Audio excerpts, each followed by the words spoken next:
Hey guys, this is Chris from Rekkid Talk. So this will be a contest for Royce is in the house.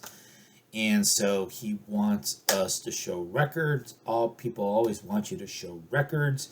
And basically this is like a 3x3. So three prompts, you show three records per prompt. There's a bonus at the end. So let's get into it. So the first prompt is to show three albums that have a song on them over 10 minutes long. So my first thought was to show Television, Marquee Moon. It turns out that my studio album version of it, Marquee Moon, is 9 minutes 58 seconds long. So I can't show it.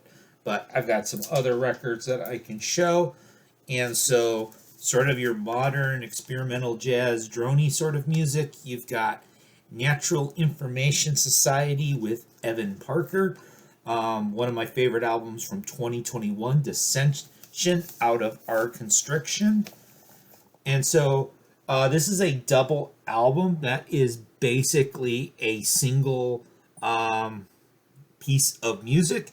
You can see they're just called 1, 2, 3, 4 for sides A, B, C, and D. And my understanding is if you got the CD version, it's all just a single continuous track. That's what they all look like.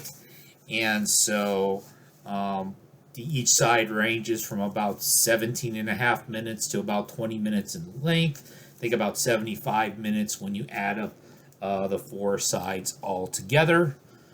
Another natural choice for this is Fela Kuti.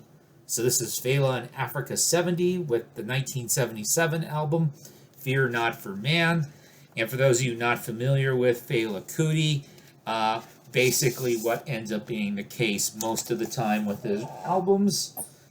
I'm not going to claim I'm any sort of completist on him, but there's usually one song per side. So you got the Afrobeat going, and so this is...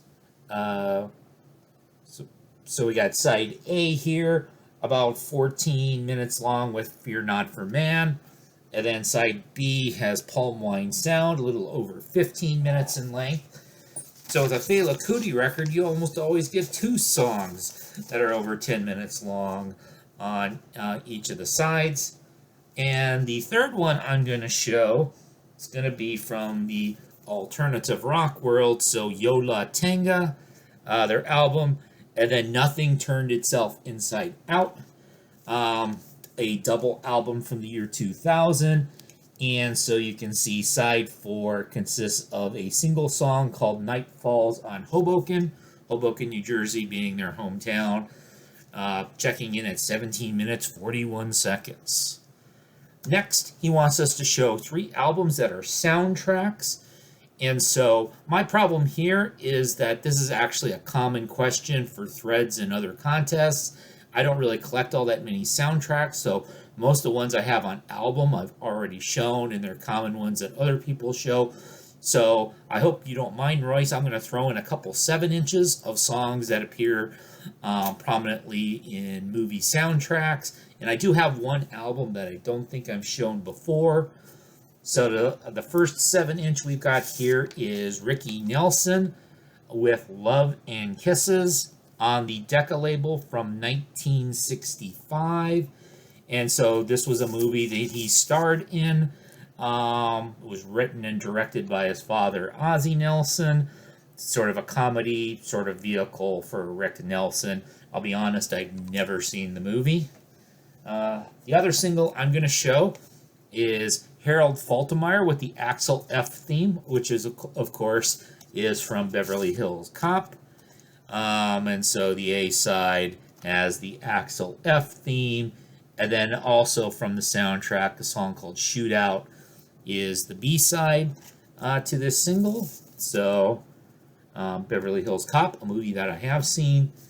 And then the third one that I don't think I've shown before, this is actually a compilation. So it's Mel Brooks' High Anxiety. The name might lead you to believe that it was just the soundtrack for High Anxiety. It's actually a compilation of several songs from several Mel Brooks movies from the 70s and 80s. So you've got the producers with songs like Springtime for Hitler, Of course, Blazing Saddles, I'm Tired, so you can hear Madeline Kahn with the laments of an aging prostitute, Young Frankenstein, Silent Movie, etc. So there you go. In terms of soundtracks, show 3 albums with great keyboard players on them. All right, so you might think about jazz and a piano player. So there's McCoy Tyner. This is his 1980 album Horizon.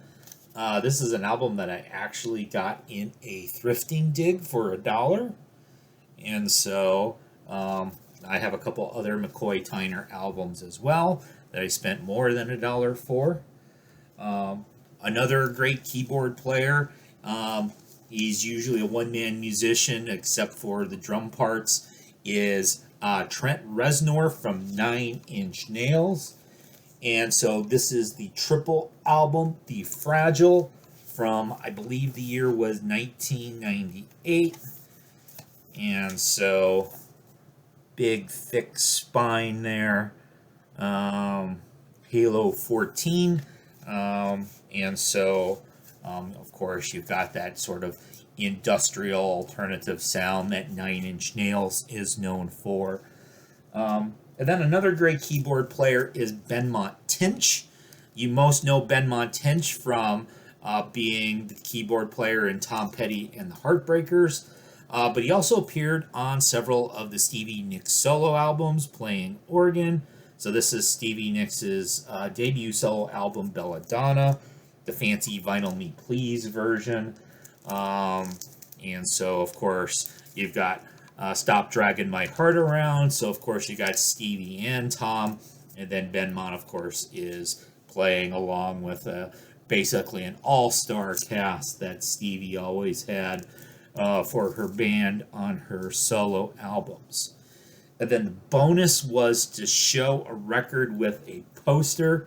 So this is the Clash Combat Rock from 1982 or so, maybe 1983.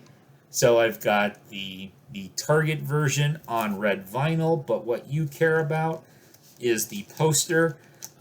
This will be the first time that this poster has ever been unfolded.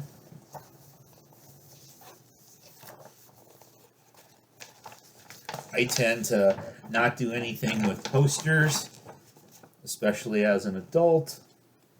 But there you go. So that's the Clash Combat Rock. Of course, this had some of their hit songs like Should I Stay, Should I Go, and Rock the Casbah. And so there you go, Royce. I gave you what you asked for. So if you go check out his channel, enter his contest, you know the drill.